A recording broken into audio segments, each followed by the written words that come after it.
Hey, what's up, everybody? It is Monday, May 23rd. Markets are up, everything up about 2%, a little over 2% on the Dow. Good day, good day. So last week I said that we are starting to see positive liquidity flows, and by that I mean the fiscal flows, and more succinctly, I would say the federal deficit in the month of May now up to 64 billion. Now, remember, I'll go over this again, that April 18th, that was tax day, through May 16th, basically a month, we had a very significant liquidity drain as a consequence of those tax filings, right? Like 330 billion in April, in that short period from April into the end of the month, and then into May 16th, another 50, well, into May 9th, another 50 billion. So about 400 billion drain. Prior to that, the market was trying to establish some stability, maybe even a bottom. If you go back to like right around mid-April, and I was talking about it at the time. I think everything was in place for the market to rebound. But then we had that massive tax filing, and that drained out, a lot of liquidity. That's real liquidity. That is not, the hysteria that everybody goes nuts over when they're talking about Fed monetary policy and QT. That's not a liquidity drain. That's just a recomposition of the financial assets in the economy.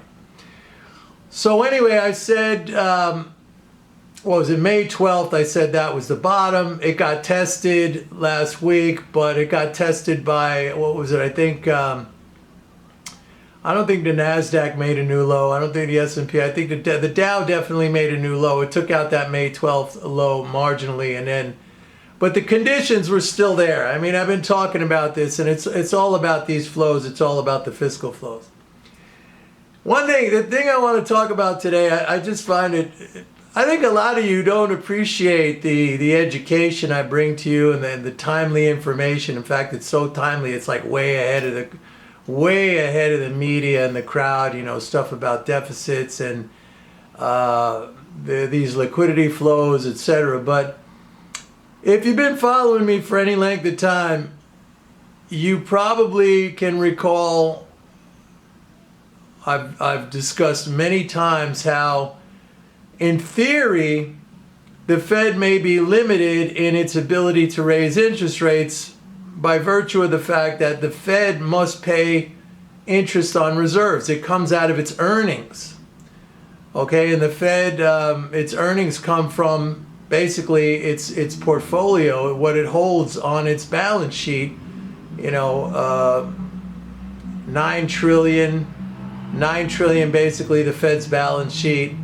Last year it earned 111 billion, of which 107 or 108 billion it had to turn over to the Treasury. But every time it raises interest rates, it has to pay a higher, more interest on reserves. So there's about 6 trillion in reserves in the system, maybe five something right now. It's pretty close to 6. It's really like 5.8. Let's call it 6 trillion of reserves.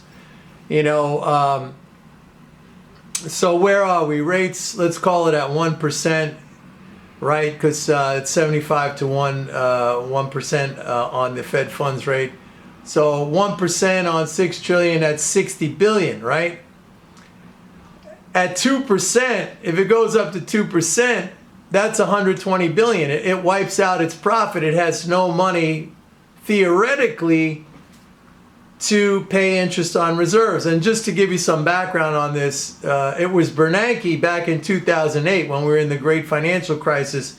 He asked Congress for the authority to give the Fed authority to pay interest on reserves directly. Prior to that, it was always the U.S. Treasury.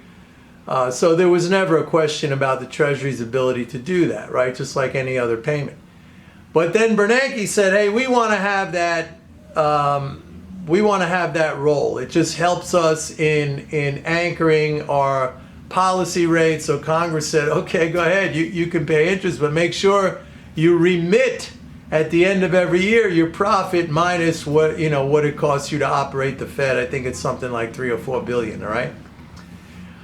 Now I'm the only one who've been saying that. Like if the Fed raises, we're at 1%. If the Fed raises the rates to 2%, they're basically running on negative cash flow. I said I don't know if that would preclude the Fed from being able to make those payments, but it would be making, two things would happen. It would be making those payments and having negative equity, negative cash flow, and it would have nothing to remit to the Treasury at the end of the year. And I said that would that would raise eyebrows politically in Congress. Okay, where's our money at the end of the year? No, we don't have any. What do you mean you don't have any? Well, not only don't we have any, but we're negative in our cash flow.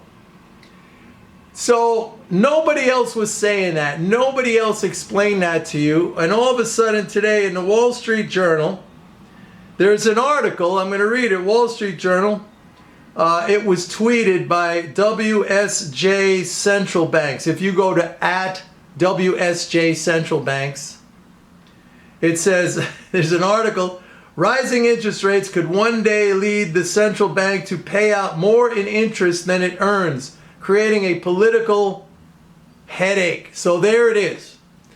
These guys must be reading my stuff. I mean, I've been telling you people about this for a long time. I've been educating you on this. It was never anywhere. All the gurus, the bond gurus and the Fed watchers, that famous guy Zoltan, who was always quoted on Zero Hedge and Zero Hedge itself.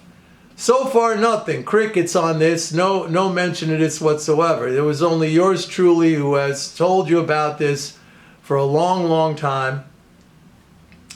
And it's for sure going to catch the eye of some lawmakers in Congress. I mean, it has to. It's the Wall Street Journal. So somebody's going to read this. And somebody's going to be starting to ask some questions like, what happens if you raise the rate to 2%? 2.5% would be 150 billion. That puts the Fed in the hole by 40 billion negative. And again, this has never been tested before. 2008 was when the Fed was given authority to pay interest on reserves. I guess theoretically the Fed could run, this question, this topic has been raised before. I guess theoretically the Fed can run with negative equity and negative cash flow. It has the power to continue to credit, bank accounts as it deems necessary. But again, the political situation is a little sticky, right? There's going to be more than a couple of lawmakers in Congress who are going to say, hey, what's going on here? You guys don't have any money. You guys are bankrupt. You're raising interest rates and you bankrupted yourself. And there's no money to remit to the Treasury. And, we depend on that every year. Because they think they need that money to spend. So I just wanted to bring that to your attention. I'm going to put up this little clip again. Here it is. Take a look at it. And you could read it. So Wall Street Journal saying, hey, the Fed keeps raising interest rates, they could run out of money to pay interest on reserves, and that's going to be a political headache. And I wonder how the Fed's going to react to that. They're reading it too. Powell's reading it too. And maybe not so much, maybe coincidentally, or maybe not so much of a coincidence, today, I think it was Bostic, FOMC member Bostic said, you know what, maybe we'll just cool it in September. Maybe that's enough. Maybe we'll take a rest in September. That was the first dovish comment we heard from any Fed member in a long time. And once they start saying that, that's like a little, that's like a little flag. It was the same thing in the other direction when they started talking about, inflation was no longer transitory, and then that ratcheted up to we may need to raise interest rates, then we're going to raise interest rates, then we're really going to raise interest rates. Remember, Bullard, we got to do 75, we got to do 75. Now it's like, hey man, maybe we're going to cool it in September. Maybe that's going to be enough. You know, we maybe need to take a break in September. They might have, somebody over there might have read that article and called up his colleagues and said, hey guys, we're not going to have any money to pay for interest on reserves if we keep raising rates. See, I don't think, I mean, somebody might ask me the question, don't you think they know that, Mike? Don't you think they know that? I've been asked that line of questioning so many times in my career. You know, so many times, not specifically related to this issue, but like, you know, who sets interest rates? I've recounted the story of my run-in with David Stockman when I was still at Fox News, Fox Business, and you know, the hypocrisy of like 1 minute he's saying, you know, the Fed doesn't raise interest rates, it's the Chinese or it's the market and this and that, and then, you know, a month later he's back there and he's like, the damn Fed, they keep raising interest rates, or they keep lowering it. I forget what it was, but he just totally contradicted himself. You know, on the one hand, he was saying rates are determined by the market and determined by the Chinese and determined by our creditors. And then a month later, he's like, the damn Fed, they keep doing this with the interest rate. And I said, David, you just said last time we met that it was the Chinese or the market or this or that. So people ask me, don't you think these people really know? And they don't come out and say it because they're protecting some kind of policy or agenda or clique or something like that. And I say, no, I think they don't know. I think they're dumb. I think they're very dogmatic in their stance. And they just stick to that dogma and they run off of that. That's their playbook. And they don't change it because they're all in that same clique and they're all operating under that same dogma and they don't change it. And who knows, maybe somebody today, because that Bostic comment just came out of left field, like, you know, maybe September we got to stop this thing. Interesting, because where would that put rates? We got a 50 basis point hike coming in next month in June. We got a 50 basis point hike coming in July.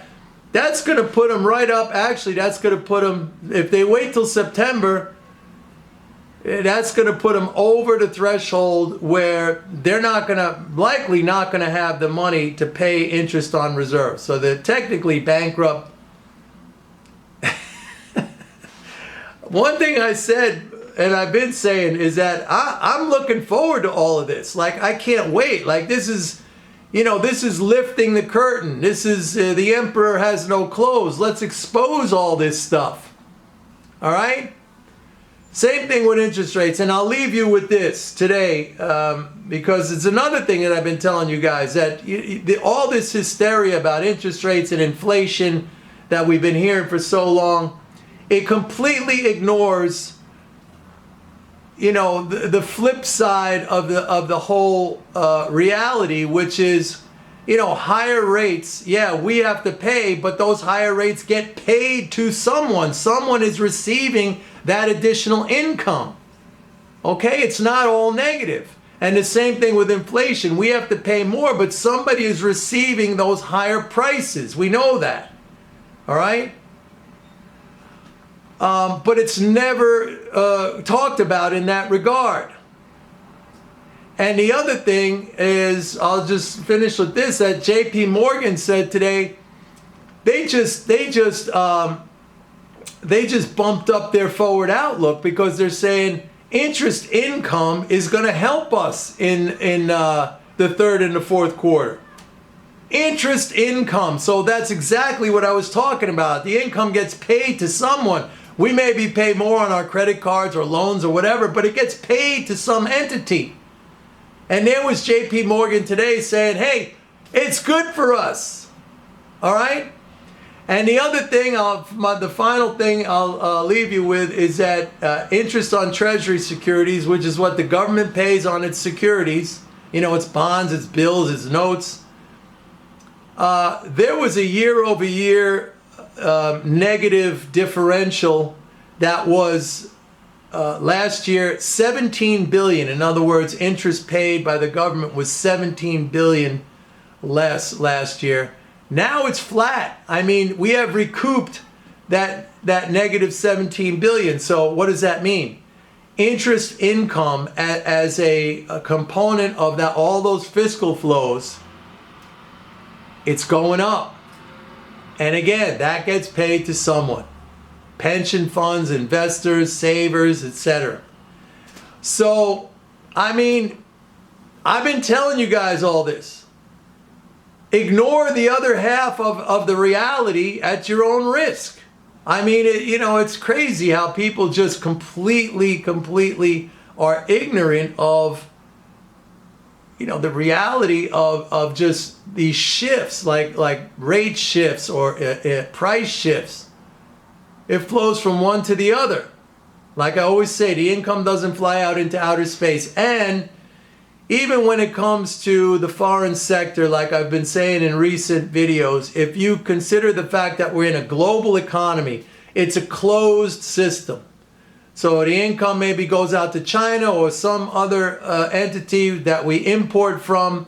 It stays in the global system. It gets recycled around. The only time when it goes away, like into a black hole, is through taxation. When they literally take it away and it's destroyed. That's the only time.